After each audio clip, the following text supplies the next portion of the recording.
Disney Big Hero 6.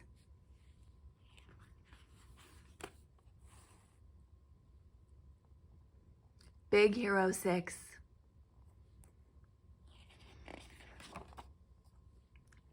In an alley in San Francisco, a robot battle was about to begin. Mr. Yama, the undefeated champion, was looking for a challenger. 14-year-old genius Hiro Hamada stepped forward with his invention Megabot.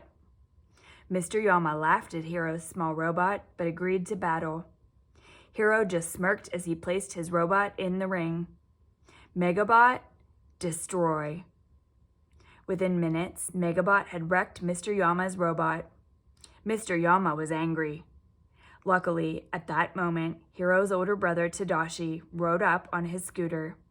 Together, the two brothers raced away from Mr. Yama and his goons. Once they got home, Hiro wanted to go to another bot fight across town. But Tadashi was worried about his little brother. He knew that Hiro could do greater things. When are you going to start doing something with that big brain of yours? Hiro just shook his head. What, go to college like you so people can tell me stuff I already know? Tadashi was a genius too. He studied at the San Francisco Institute of Technology. He wanted his brother to sign up for classes, but Hiro was not interested. Suddenly, an idea came to Tadashi. He agreed to take Hiro to his bot fight.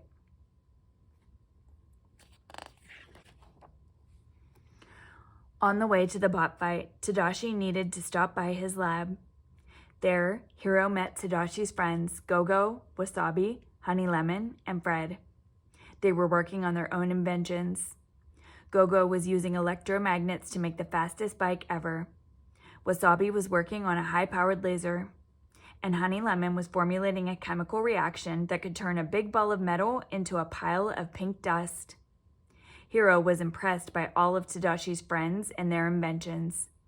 The only one who wasn't a student or an inventor was Fred. He was the school's mascot. Next, Tadashi showed Hiro his own invention, a robot named Baymax who had been programmed to take care of people who were sick or hurt. Tadashi stuck a piece of duct tape on Hiro's arm and then pulled it off. Ow! Hey, hey! When Hiro yelped, Baymax activated. Hello, I am Baymax, your personal health care companion. I was alerted to the need for medical attention when you said ow. On a scale of 1 to 10, how would you rate your pain? Tadashi watched proudly as Baymax scanned Hiro for injuries. He's gonna help a lot of people. Hiro was amazed by his brother's invention. As the brothers were leaving the lab, they ran into Tadashi's teacher, Professor Callahan, a famous scientist. The professor looked at Hiro's bot. With your bot, winning must come easy. Hiro shrugged. Yeah, I guess. Well, if you like things easy, then my program isn't for you. We push the boundaries of robotics here. My students go on to shape the future. Good luck with the bot fights. As soon as Hiro and Tadashi got outside, Hiro turned to his brother. I have to go here. If I don't go to this nerd school, I'm going to lose my mind. Tadashi smiled. His plan had worked. To get into the San Francisco Institute of Technology, Hiro would have to enter an invention in the school's upcoming robotics showcase. If he impressed the judges, he could become a student. Hiro knew he needed to come up with an amazing invention, but he was having trouble thinking of an idea. I got nothing. I'm done. I'm never getting in. Tadashi encouraged his little brother. Shake things up. Use that big brain of yours to think your way out. And then, finally, Hiro came up with a plan. He worked hard to get his project just right. The night of the showcase arrived. Standing before the crowd, Hiro was nervous but ready to show off his invention. This is a microbot. It doesn't look like much, but when it links up with the rest of its pals, things get a little more interesting. Hiro tapped the special headband he wore that allowed him to control the tiny robots with his mind. At Hiro's command, the microbots could join together to form any shape or accomplish any task. If you can think it, the microbots can do it. The only limit is your imagination. The crowd went wild. Everyone loved the microbots. After the showcase, a businessman named Alistair Cray even offered Hero a lot of money for them. Hero thought about it, but he turned Cray down. "I appreciate the offer, Mr. Cray, but they're not for sale." Just then, Professor Callahan approached Hero. He was so impressed with Hero's microbots that he invited Hero to become a student at the Institute. Hero was very excited. Outside the showcase hall, Hero turned to Tadashi. "I wouldn't be here if it wasn't for you, so, thanks for not giving up on me." Just then, people began running from the hall. A fire had broken out, and Professor Callahan was still inside. Tadashi started to run toward the hall. "Tadashi, no!" Hero tried to stop his brother, but it was no use. Tadashi rushed in to find the professor. Moments later, an explosion knocked Hero to the ground. Tadashi was gone.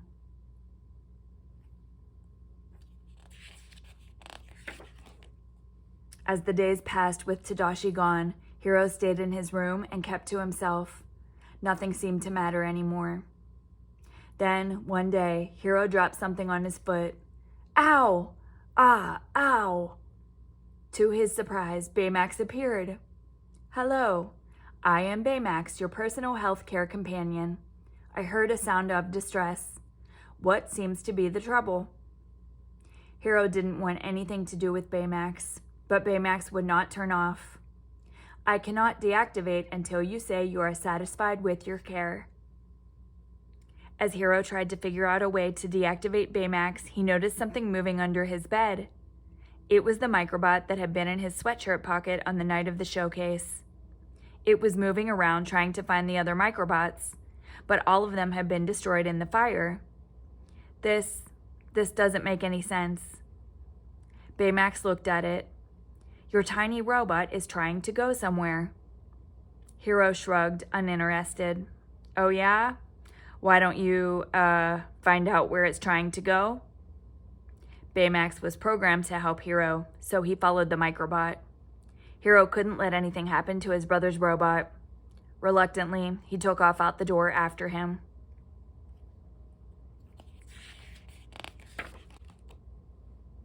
Hero chased Baymax all over San Francisco until he finally caught up with the big robot outside an abandoned warehouse.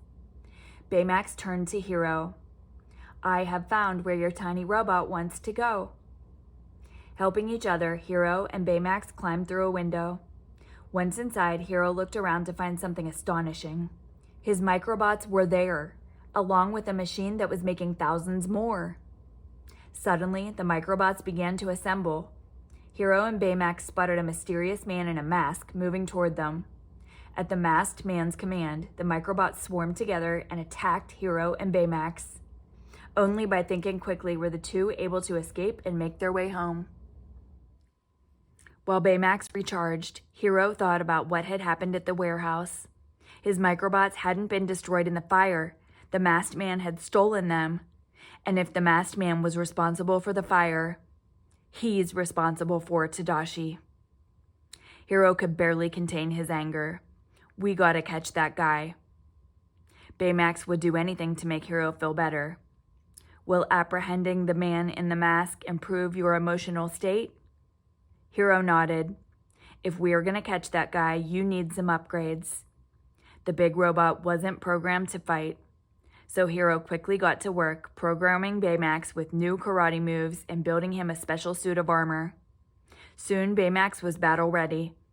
To celebrate, Hero taught Baymax how to fist bump.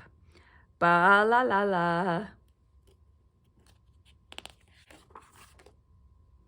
Hero and Baymax returned to the warehouse, but the microbots were gone and the masked man was nowhere to be found. So the pair followed Hero's microbot again, hoping it would lead them to the rest of the microbots. The bot led them to a pier. Suddenly, through the fog, a wave of microbots appeared with the masked man riding on top of them. But before Hero could confront him, a car pulled up. Baymax had contacted Gogo, Wasabi, Honey Lemon, and Fred to help Hero. When the mystery man spotted them, he ordered the microbots to attack. Just in time, Gogo pulled Hiro into the car and they drove away. The man chased after their car, riding the swarm of microbots. Hiro was angry. "Stop the car. Baymax and I can take this guy." But Hiro's friends weren't about to let anything happen to him. With Baymax's help, they were able to escape to safety. Hiro and his friends went to Fred's house to regroup. They had to figure out who the masked man was. Fred suggested that it might be Aleister Cray. Since Hiro hadn't sold the businessman his microbots, maybe Cray had stolen them instead. It was possible, but Hiro wanted to be sure. If he upgraded Baymax's programs again, the big robot could scan the whole city until he located the masked man. But Hiro and Baymax wouldn't be able to stop him alone. Hiro looked around at his friends. "Actually, if we're going to catch this guy, I need to upgrade all of you." Fred was excited. "You guys, do you feel this? Our origin story begins. We're going to be superheroes."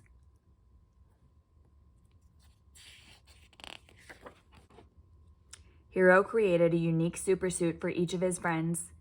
Gogo's suit had electromagnetic wheels like her bikes, allowing her to speed around and throw discs from her wrists. Honey Lemon's suit came with a purse that contained a portable chemistry lab. Wasabi's had gloves with lasers in them that could slice through anything. And Fred's suit made him look like a monster. When he was wearing it, he could jump really high and breathe fire. Baymax's new armor had a rocket fist and wings. And thanks to the magnets Hiro had sewn into his own suit, he would be able to ride through the air stuck to Baymax's back. The team practiced using their new suits. Then they came up with a game plan.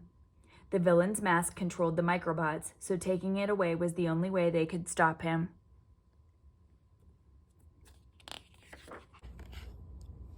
Later that day, Hiro climbed on Baymax's back for their first big flight. The ride was a little bumpy at the beginning, but soon Baymax was soaring through the air like a pro. Hiro was thrilled. "Yes! Woohoo! The treatment is working." On their initial flight, Baymax used his scanner to detect the masked man. He was located on an island called Akuma across the bay.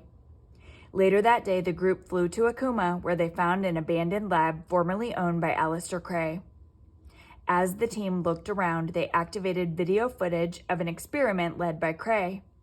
The footage showed a young pilot named Abigail being sent in a pod through a teleportation portal. But the experiment went wrong and the portal exploded.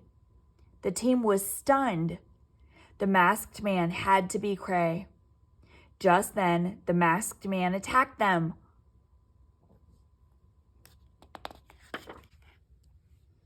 Using their new suits, the team attempted to fight back. In the chaos, Hiro managed to pull off the man's mask. It was Professor Callahan. Hiro was confused. "But the explosion, you died." "No, I had your microbots." The professor explained how he had used the microbots to protect himself. Furious that the professor hadn't helped his brother, Hiro ordered Baymax to attack Callahan. "Baymax, destroy!" Baymax shook his head. "My programming prevents me from injuring a human being." "Not anymore." In a rage, Hiro ripped out the green nurse chip Tadashi had put into Baymax's chest. Baymax pointed his rocket fist at Callahan and tried to blast him. But Hiro's friend stopped the big robot, allowing Callahan to escape. Angry and frustrated, Hiro flew off on Baymax.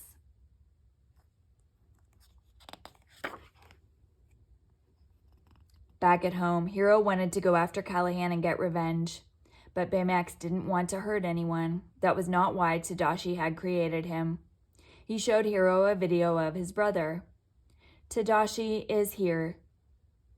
The video showed Tadashi trying again and again to get Baymax to activate. When he finally did, Tadashi was overjoyed. "You're gonna help so many people, buddy. So many." As Hiro watched the video, his anger began to fade. Tadashi had wanted to help people, not hurt them. He would have been disappointed if Hiro used his invention to harm someone. Just then, Hiro's friends arrived with something Hiro needed to see. Gogo played video footage that showed Callahan yelling at Cray after the failed portal experiment. They flipped through to the end of the video and they saw Callahan saying goodbye to Abigail, the pilot, who was his daughter. Callahan wanted to use the microbots to punish Cray for the loss of his daughter. Fred was shocked. This is a revenge story. Hiro looked at his friends. So what are we waiting for?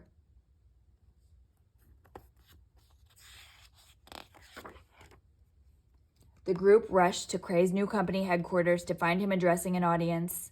Suddenly, Callahan appeared. You took everything from me when you sent Abigail into that machine. Now, I'm taking everything from you. At Callahan's command, the microbots reassembled the remaining parts of the portal from the lab. Cray's new building started to get sucked into the open portal.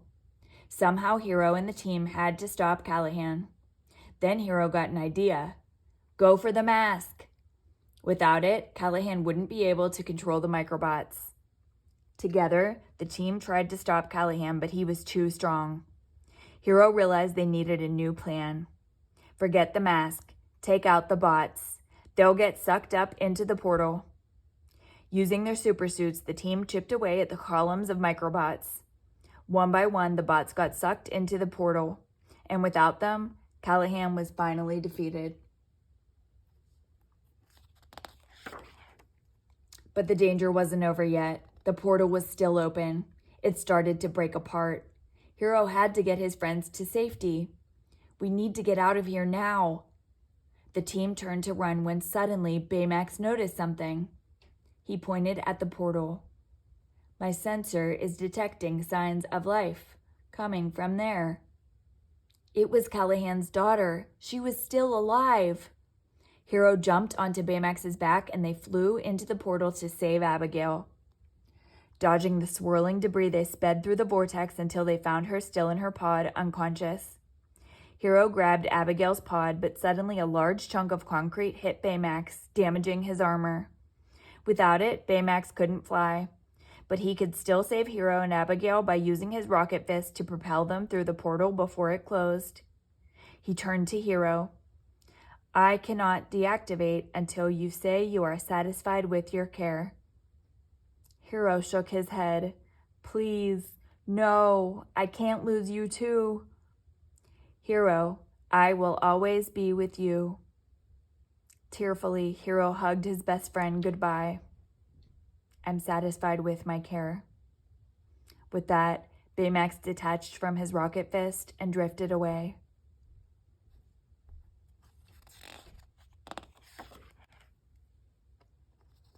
Thanks to Baymax, Hiro and Abigail made it back through the portal just in time. Hiro and his friends had saved the day. Abigail was safe. Callahan went to jail. And Hiro finally became a student at the San Francisco Institute of Technology, just like Tadashi had hoped. He even got to use Tadashi's old lab space. As Hiro unpacked his things, he placed Baymax's rocket fist on his desk. Smiling sadly, Hiro gave it a fist bump. Ba-la-la-la. The robot fist uncurled. That was when Hiro spotted Baymax's green nurse chip. In no time, Hiro had rebuilt Baymax. I am Baymax, your personal health care companion. Hello, Hiro.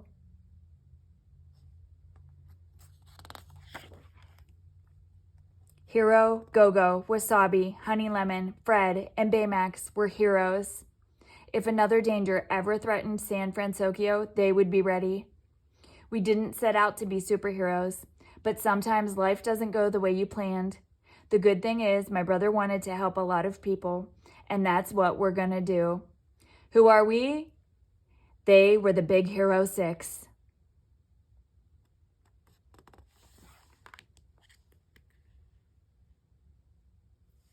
The end.